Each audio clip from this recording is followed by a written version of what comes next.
All right, folks. So the reason we're doing this online today is because we took an extra day of cellular respiration. That's okay. Necessary, we're good. We're going to do a dissection tomorrow. And so what we need to make sure we know and understand is the structures that we're going to be looking for in the respiratory system. So this is not going to be a long video. I'm going to hit you with the major ones so that you can fill out your sheets so you know what we're looking at tomorrow when we actually get inside our pig fetus. So first things first, we talked about this really briefly today, but the reason I started with the respiratory system is it so directly connects to cellular respiration. The whole point of cellular respiration is that we need oxygen to come in for our bodies to be able to make any energy, our cells to be able to make energy, and we need to kick out CO2. That's the product or waste that we generate from that. And so that's why we start with the respiratory system. It turns out we've got this really dope mechanism with this dope set of organs that we can use to bring in that oxygen, take it into our blood, and then get rid of that CO2 and expel it out into the environment. So that's what we're going to look at here. Now, just a quick reminder, everything and every living organism requires oxygen in some way, shape, or form and to release carbon dioxide. So this system is 100% necessary. So we kind of know the core of our system are the lungs here. Now, the lungs, some interesting facts just to provide scale of what it does. Each human lung contains 300 to 400 million alveoli. Those are the little sacs where gas exchange actually happens. 300 to 400 million. If we were to lay everything out, it would cover 80 to 120 square meters. That's like the size of a tennis court. So just imagine that. If you took your lung and folded all the little pieces out, we would get something the size of a tennis court. Your lungs inflate 20,000 times per day. So this is an important system and it's big. Remember, anytime we talk about increasing surface area, we're trying to get more in and out. So that's why we see all of these little branches and tubes, kind of like this big tree. That's why we're doing it, to increase surface area, multiple spots where we can exchange gases. So let's start here. We're going to kind of divide this up into two sections. So the first thing we're going to look at is what we call the upper respiratory tract. And then we're going to look at the lower respiratory tract. So we're going to start with the upper respiratory tract, and we're going to start up here. We call this whole area up here, we call this the nasal cavity. Or sorry, the oral cavity. Nasal cavity is up top there. The oral cavity. This is up here, right by our nose and mouth. So first thing on the list here, we've got our nasal cavity. This is the space in behind our nose, where air comes in through our nose. We'll talk a little bit more about its function in a little bit here. The second thing we're going to label on this list is what we call the pharynx. Please excuse my spelling here. The pharynx, that's the space where the mouth and the nasal cavity meet. So that's this space right here. In behind, we've got our nasal cavity coming down, and the pharynx is that connection there. Now, this is your tongue, and in behind your tongue, we drop down into there. Now, the next major structure that you need to know in behind there is the epiglottis. Now, the epiglottis has a really important role in all of this. The epiglottis's job is to make sure that as we get in behind here and we split into our trachea where the air goes, and the esophagus where our food goes, is to make sure that none of our food goes down our trachea. And that's the point of this epiglottis here. This epiglottis is this like flap of skin that goes and covers up that entrance to the trachea, so that when we swallow, we're not taking in food down our trachea. So this next section we call the larynx. The larynx is also known as the voice box, and that's where we generate our sound. Now, also found in the voice box, we're going to find our vocal cords. Okay, those are the pieces of tissue that actually vibrate as air passes over them to create the sounds that we are using when we talk or sing or anything like that. And finally, once we get past the larynx, we officially enter what's called the trachea. The trachea is our windpipe, the tube that's going to deliver air to our lungs and the carbon dioxide from our lungs back into the environment. So there's our oral cavity, then we move down into what we call a thoracic cavity. So this whole section like this is our thoracic.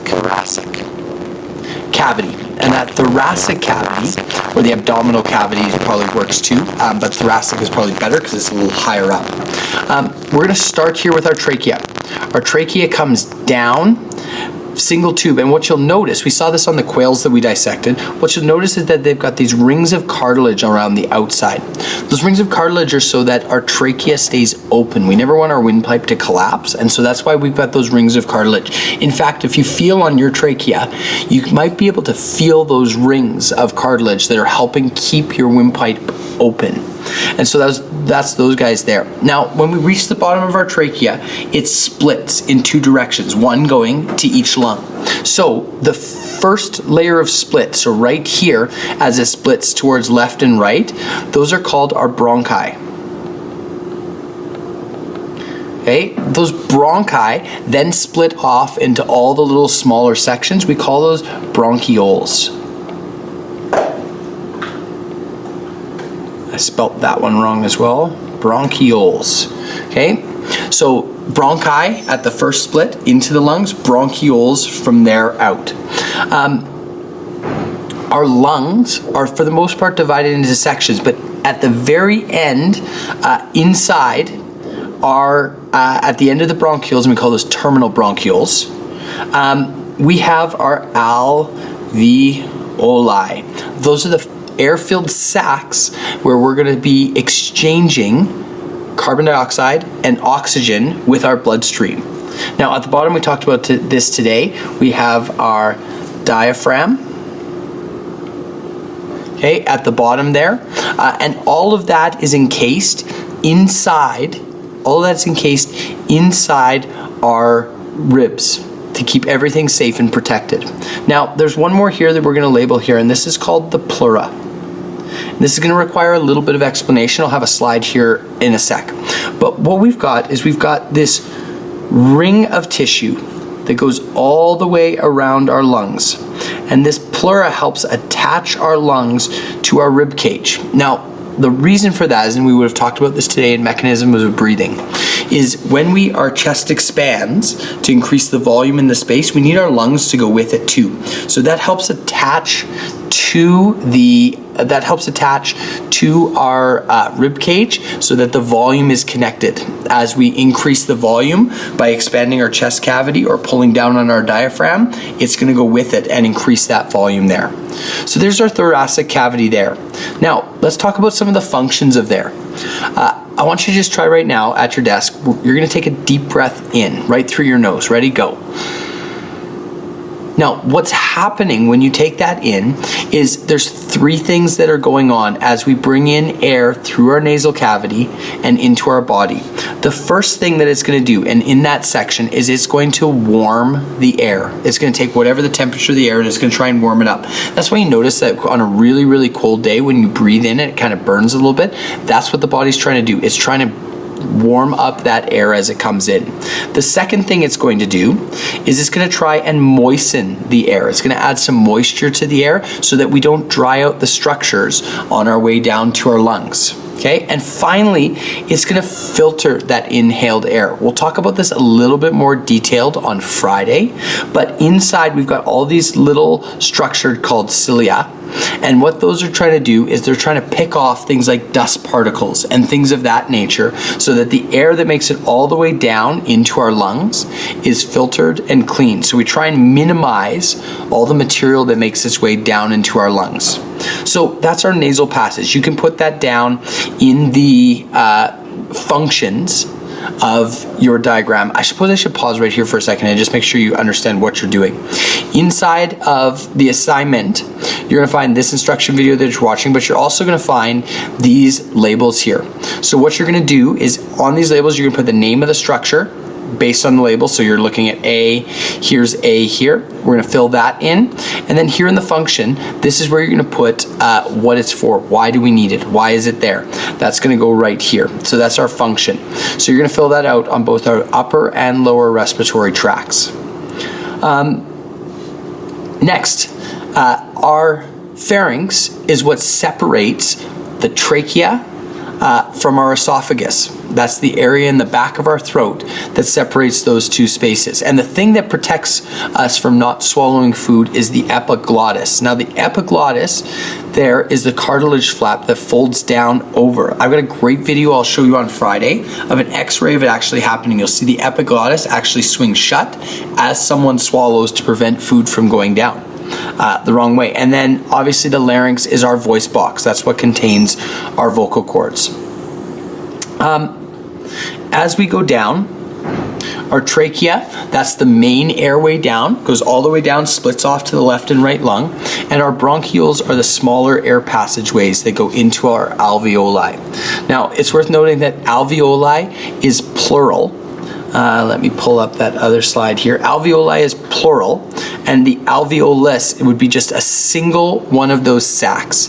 And those sacs are where the air goes into that creates the greatest amount of surface area, so we can exchange oxygen into the lungs and take carbon dioxide, or so oxygen into the blood and take carbon dioxide out of the blood into our lungs, where we can expel it. That's where gas exchange happens. And we're going to talk a lot more about that on Friday and Monday when we look at the mechanism of how that works. Our bronchioles are the smallest air passageways that go down in there, and our bronchi are where they split off from the trachea and go to the left and the right side there. So all of that should be pretty straightforward. We're going to try and see that in our dissection. Now, obviously the lung is sort of the main organ. Remember, organs are collections of tissues, of like tissues. And so those like tissues that we collect are the bronchioles and all the alveoli that are at the end of it. Now, let's just talk about the pleura. And you can kind of see from here, it's kind of made it this like shimmery material that wraps all the way around. And that's not a bad comparison. That pleura, and you'll see it when we dissect on there, forces the lungs to stick to the inside of the ribs. That way, when we expand, the lungs expand with, and now we can have that pressure difference between the outside world and the inside world, where the lower pressure inside allows air to come in to our lungs.